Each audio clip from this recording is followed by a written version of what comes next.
O Corinthians venceu a Chapecoense fora de casa, venceu com um gol do Jô, é o quarto gol do camisa 77 em 5 jogos, e será que a boa fase do Jô vai fazer a diretoria corintiana mudar os planos em relação à contratação de um atacante no mercado da bola? Nós vamos falar sobre isso nesse vídeo. Eu sou o Samir Carvalho, deixe o seu like, se inscreva no canal, ative as notificações e vem tomar um café comigo.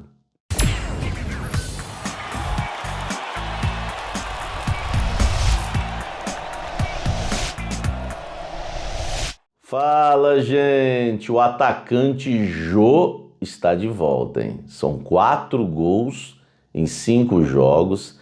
Ele foi decisivo no duelo contra a Chapecoense. O Corinthians voltou a não criar muitas oportunidades de gol. E o Jô, numa jogada, podemos dizer até que individual, de oportunismo, gol de centroavante mesmo. O Jô, ele aproveita uma bola mal dominada do Gabriel, domina, gira na entrada da pequena área e bate forte, como um centroavante deve finalizar mesmo, e marca o gol da vitória do Corinthians contra a Chapecoense. Foi um belo gol e um gol que mostra realmente que o Jô está em evolução, porque esse giro que ele deu para fazer o gol é um giro que ele tinha extrema dificuldade de fazer na temporada passada e até no início dessa temporada. Então mostra que o Jô está ficando mais levinho, já está ficando mais móvel, e isso é uma notícia maravilhosa para a torcida corintiana, que não adianta, agora todo mundo vai falar que o Jô, não sei o que, o Jô é aquilo, mas o que a gente ouviu, e partindo dos críticos também, de nós jornalistas, e do torcedor também que pedia a saída do Jô, até a rescisão do Jô a gente já ouviu, e inclusive e principalmente, né, o banco de reservas. Mas enfim, o Jô voltou a fazer gols, é titular absoluto do time do técnico Silvinho. Mas e aí, muda os planos da diretoria em relação à contratação de um atacante para a sequência da temporada? Lembra que eu apurei que o Corinthians não ia contratar no primeiro semestre, depois a gente recebeu a informação que o Corinthians já está no mercado da bola agora. Já não, né? Porque não contratou ninguém até esse mês, né? O mês de julho, algo inédito na história do Corinthians, mas se faz necessário também.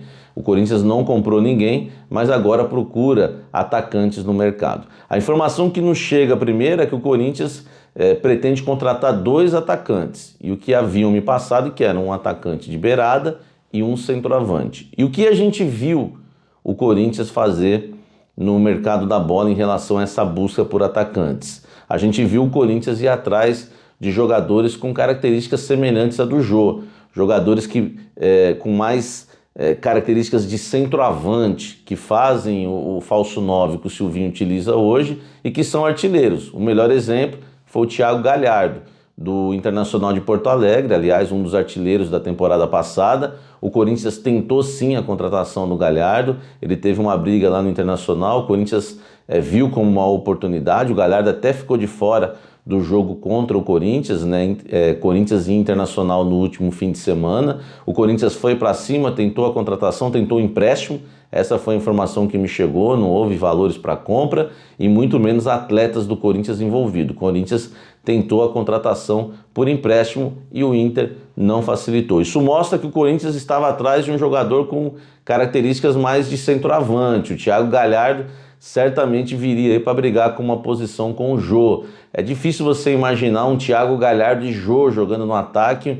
Não é muito o que o Silvinho gosta, né? Porque o Corinthians já ficaria mais vulnerável na marcação lá na frente e também teria 2 jogadores sem velocidade, sem profundidade, com mais característica de área mesmo, como eu já disse. Fora isso, estavam na lista de reforços do Corinthians o Renato Kaiser, do Atlético Paranaense, e o Everaldo, aquele centroavante grandão que foi na Chapecoense, fez um belo trabalho, uma bela passagem pela Chapecoense há alguns anos, está no futebol japonês. Enfim, resumindo, tudo jogador realmente de área e centroavante. Isso mostra que o Corinthians estava disposto a priorizar a contratação de um centroavante, mas pensa também no jogador de beirada, mas efetivamente mesmo, o Corinthians só foi atrás de um homem de área no mercado da bola até o momento. Agora, eu vou dar aqui a minha opinião. Trabalhando com as duas informações que eu tinha, e que o Corinthians queria contratar 2 atacantes, mas estava já em busca de um atacante, inclusive encontrando dificuldades no mercado para achar esse atacante, eu não tenho dúvidas que o Corinthians agora precisa ir atrás de um jogador de beirada. O Corinthians deve priorizar essa contratação. Com o Jô em boa fase, com o Jô voltando a desempenhar um bom futebol, o Jô não vai ser o mesmo de 2017 nunca, mas o Jô voltou a fazer gols. Eu acho bobeira agora o Corinthians continuar insistindo no centroavante. O Corinthians tem que contratar um atleta de beirada, porque aliás é o problema do Corinthians já há muitos anos, esse atacante de beirada. Um estilo, só exemplo, tá? Não estou falando que está negociando, nem que interessa. O Michael, por exemplo, do Flamengo, um Pedro Rocha, que estava no Flamengo, um Roger Guedes, esse tipo, né, de jogador que o Corinthians deveria buscar no mercado da bola. São jogadores de beirada, de profundidade. O Corinthians trouxe o Marquinhos, aliás o Marquinhos deu um belo passo para o Mosquito que não fez o gol, e o Corinthians já poderia, mas aí é outra história, né? Depende do técnico Silvinho, colocar Marquinhos de um lado, né? Mosquito de outro, e o Corinthians vê esses 2 jogadores aí atuando como titulares. Eu até perguntei isso para o Silvinho na coletiva, não sei se vocês acompanharam a coletiva do Silvinho, quem acompanhou a coletiva aqui no canal, no nosso pós-jogo, viu? Eu fiz a pergunta se ele poderia colocar o Matheus Vital por dentro, o Marquinhos aberto de um lado e o Mosquito do outro, e poderia ser uma boa saída para o Corinthians ter profundidade dos 2 lados, tanto o Marquinhos de um lado como o Mosquito do outro, e o Matheus Vital por dentro. Seria interessante para a gente ver o camisa 22 atuando por dentro, já que pelos lados, como eu falei na pergunta ali para o Silvinho, ele não dá profundidade. É claro que eu não expliquei tudo que eu penso em relação ao Vital, mas é um jogador que já dá ali o Marquinhos para jogar na ponta e tentar colocar o Vital por dentro, porque toca muita bola para trás, corta para o meio, às vezes vai até em direção da marcação. Eu não gosto, na verdade eu já cansei de ver o Vital jogando aberto na esquerda, prefiro que ele atue pelo meio. Mas é isso, os planos do Corinthians podem mudar? Pelo que eu conheço da diretoria e por tudo que o Jô tem feito, para mim o Corinthians vai passar a buscar um jogador de beirada ao invés de um centroavante, tá?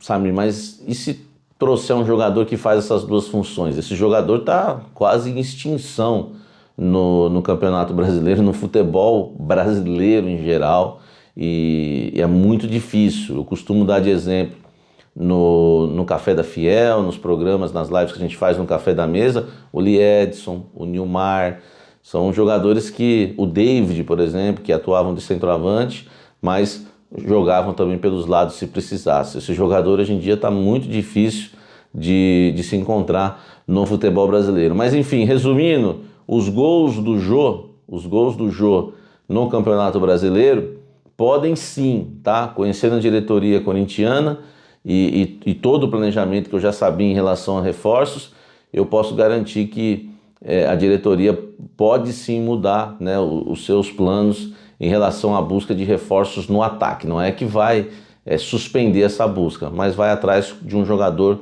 com característica diferente, talvez para atuar pelos lados do campo. É bom lembrar que o Corinthians ainda espera e aguarda, mudando já de posição e até de assunto, aguarda uma posição ainda do Paulinho, se ele vai para a Europa ou não, enfim. Vamos aguardar para ver o que o Corinthians vai fazer na sequência da temporada no mercado da bola. Mas um atacante vai ser contratado. E eu acho que o Corinthians agora vai mirar para um jogador de beirada. E se isso não acontecer, para mim é um erro. E a minha opinião é, o Corinthians deve contratar primeiro um jogador de beirada. Aliás, quem me acompanha aqui no Café do Setorista sabe que antes, até com o Jô em má fase, eu acreditava e sempre falei que o Corinthians precisava de um jogador de beirada primeiro, um atacante de beirada, e depois pensar em outras posições. Vamos aguardar e esperar essa diretoria vai cair para dentro mesmo do mercado e buscar esse atacante que o Corinthians está precisando, e o Marquinhos evoluindo, e o time vai ganhando força no setor ofensivo, que para mim não evoluiu muito. O Corinthians tem muito que melhorar ainda no sentido de setor ofensivo, cria muito pouco. Ontem a Chapecoense é uma equipe muito frágil, o Corinthians ainda tomou uma pressãozinha no final, tem coisas a melhorar ainda e vamos aguardar para a sequência da temporada. Não se esqueça de deixar o seu like, se inscrever no canal e ativar as notificações. Nós estamos chegando a 20 mil inscritos. Talvez você vai estar assistindo esse vídeo e a gente já chegou em 20 mil inscritos. Faltavam 20 torcedores, né, corintianos para se inscreverem no canal e a gente chegar a 20k. Se a gente não chegou ainda, faça a sua parte, né? E se chegou também, vamos avançando, tá? Se inscreva no canal, porque a gente tem falado muito de Corinthians aqui, trazido muitas informações, bastidores, tudo em primeira mão para você. O interesse do Corinthians no Paulinho foi em primeira mão. O interesse em relação ao Thiago Galhardo, eu trouxe que a proposta era por empréstimo e não tinha jogador envolvido. A gente trouxe aqui em primeira mão no canal que o Otero não renovaria. A gente trouxe em primeira mão aqui no canal que o Casares não renovaria, que o Germerson não renovaria, andando até na contramão lá atrás, quando as informações eram de renovação. Tem muita coisa que a gente tem colocado aqui em primeira mão, análises sinceras, com liberdade, e é isso que o torcedor quer ver. Então, vem para cá sempre, tomar um café comigo, não se esqueça aí de se inscrever no canal. Dá uma olhada também no clube de membros do Café do Setorista, porque o clube de membros tem crescido a cada dia. Seja membro do Café do Setorista. São 4 planos, tá? Plano cafezinho, café, cafezão e café especial. Esses 2 últimos da direita participar de mesa redonda comigo, que tem sido um sucesso. O Café na Mesa tem tido uma audiência já semelhante ao do Café da Fiel. Tá chegando ali, porque o Café da Fiel tá explodindo. Aliás, já aproveito aqui a ocasião para te convidar para o Café da Fiel. Você, torcedor corintiano, não pode perder o programa que mais cresce no YouTube, que fala de Corinthians, que informa de Corinthians. Café da Fiel, de segunda a sexta-feira, às 18 horas. Segunda a sexta-feira, às 18 horas, coloca na sua agenda, fim de tarde, início de noite, o torcedor corintiano se reúne para tomar um café e ouvir as informações do Timão, as análises, entrevistas. Aliás, eu acredito que o melhor jogador do Corinthians nesta temporada, né, do time titular, né, o único jogador titular do Corinthians que deu entrevista no Café da Fiel esse ano, para mim é o melhor deles, que é o João Vitor. Mas teve muitas entrevistas, já teve ex-jogadores, Zenon, André Santos, enfim. Vem para o Café da Fiel, vem para o canal Café do Setorista, vem sempre tomar um café aqui comigo. Até o próximo vídeo, um forte abraço, valeu!